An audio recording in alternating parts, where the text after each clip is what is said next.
আন্দোলন করেছিলেন। মুসলমানরা প্রথম স্বাধীনতার মশাল জ্বালিয়েছিলেন। সেই স্বাধীনতার আগুন বিকিরণ শুরু করলে অন্যরাও এসে আন্দোলনে সামিল হয়। বলা হয়ে থাকে 1857 সালে স্বাধীনতা আন্দোলন শুরু হয়েছিল। এই কথাটি সম্পূর্ণ ভুল। ইংরেজ হায়নাদের নাপাক অভিপ্রায় বুঝতে পারে মুসলমানরা। বিশেষত উলামায়ে কেরাম আরো আগে থেকে ইংরেজ বেনিয়াদের বিরুদ্ধে লড়াই শুরু করেছিল। ইংরেজদের বিরুদ্ধে মহিউদ্দিন সিংহ এবং টিপু সুলতান লড়াই করতে করতে শাহাদাত বরণ করেন। মহাবীর টিপু সুলতানকে ইংরেজরা সবচেয়ে বেশি ভয় পেত। তাকে দখলদারিত্বের পথে সবচেয়ে ভয়ঙ্কর কাটা মনে করত। সেজন্য টিপু সুলতান শহীদ হওয়ার পর ইংরেজরা রক্ত বিপর্যয় ঘোষণা করেন, আজ থেকে হিন্দুস্তান আমাদের। পরবর্তীতে 1803 সালে বিখ্যাত আলেম শাহ আব্দুল আজিজ ইংরেজদের বিরুদ্ধে জিহাদের ফতোয়া দিয়ে উপমহাদেশকে দখলদার ইংরেজ বিতরণের মূল ভিত্তি তৈরি করেছিলেন। তার ফতোয়ার কারণে সমগ্র হিন্দুস্তানে স্বাধীনতার মহাজাগরণ শুরু হয়েছিল। রেশমি রুমাল আন্দোলন, সহযোগ আন্দোলন, বয়কট আন্দোলন সহ এই ধরনের আরো যত আন্দোলন সংগঠিত হয়েছিল সবই ছিল শাহ আব্দুল আজিজের ফতোয়ার ফলাফল। এরপর সময়ের পরিক্রমা 1857 সালে আবার স্বাধীনতার সংগ্রাম শুরু হয়। এ সময় হিন্দুস্তানের সমস্ত জনগণ ঐক্যবদ্ধ হয়ে ইংরেজ খেদাও আন্দোলনে ঝাঁপিয়ে পড়েন। মুসলমানরা তুলনাহীন ও অবর্ণনীয় ত্যাগ স্বীকার করেন। হাজারো মুসলমান উলামায়ে কেরামকে ফাঁসিতে ঝোলানো হয়, অন্ধকার কারাগারে প্রকোষ্ঠে নিক্ষেপ করা হয়, তাদের ওপর নির্যাতনের স্টিম লোডার চালানো হয়। হাজারো মুসলমান এবং উলামায়ে কেরামকে ফাঁসিতে ঝোলানো হয়। ফিল্ড মার্শাল রবার্ট লিখেছেন, 1857 সালে শুধু 27,000 মুসলমানকে ফাঁসি দেওয়া হয়েছে এবং নির্যাতনে অত্যাচারের শিকার হয়েছে অগণিত মুসলমান।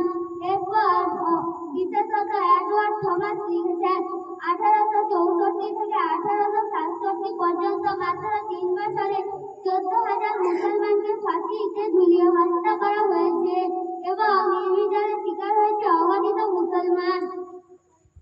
থমাস নিজের চিঠিতে লিখেছেন, দিল্লিতে যাওয়ার সময় একটি ক্যাম্পে স্থাপন করছিলাম। সেখানে মানুষের রক্তগত বড় দুর্গন্ধ আসছিল। ক্যাম্পের পিছনে গিয়ে দেখলাম ইংরেজরা জ্বলন্ত আগুনের পাশে 40 জন আলেমকে উলঙ্গ করে বেঁধে রেখেছে এবং তাদেরকে বলছে, আমাদের পক্ষ কাম্পন করো, নতুবা আগুনে নিক্ষেপ করব। তাদের কথা অস্বীকার করলে আগুনের মধ্যে নিক্ষেপ করা হয় এবং তাদের রক্তগত পড়ে ভস্ম হয়ে গেলে আরো 40 জনকে নিয়ে আসা হয়।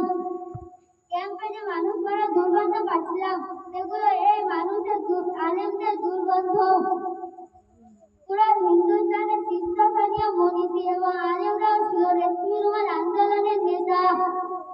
উপরোক্ত আন্দোলন সহ এই ধরনের আরো যত আন্দোলন ছিল সবই ছিল শাহ আব্দুল আজিজের ফতোয়ার ফলাফল। এরপর 1857 সালে স্বাধীনতা আন্দোলন শুরু হয়।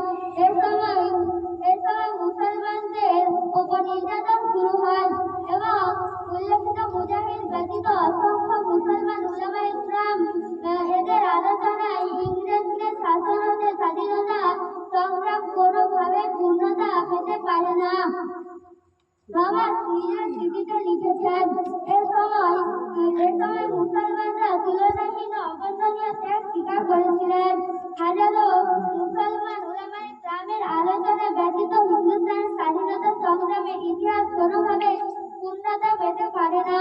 মুসলমানরা ভারত স্বাধীন করতে যেসব নিদর্শন দিয়েছে তা হয়তো এই ছোট্ট বক্তব্য দ্বারা বর্ণনা করা অসম্ভব। যদি মুসলমানরা ভারত স্বাধীন করতে ময়দানে না নামতো, আজ হয়তো ভারতবাসী ইংরেজদের গোলাম হয়ে থাকতো। কিন্তু আফসোসের বিষয়, আজ জেনে বুঝে পরিকল্পনা করে ভারতবর্ষ থেকে স্বাধীনতার ইতিহাস থেকে মুসলমানদের নাম নিশানা মুছে ফেলার প্রচেষ্টা চলছে। ফলে মুসলমানদের জন্য অবস্থা হলো ইতিহাসের অধ্যয়ন করা, প্রজন্মকে সঠিক ইতিহাস জানানো এবং নিজের মনীষীদের গুরুত্বপূর্ণ আলোকিত সংগ্রাম শুরু করা। বিশেষ করে 15ই আগস্ট, 26শে জানুয়ারি স্কুল, কলেজ, বিদ্যালয়, মাদ্রাসায় যেসব অনুষ্ঠান হয় সেখানে মুসলমান ও মুজাহিদ ব্যতীত নেতাদের বীরত্বপূর্ণ স্মরণ করা অত্যন্ত জরুরি। আখিরু দাওয়ানা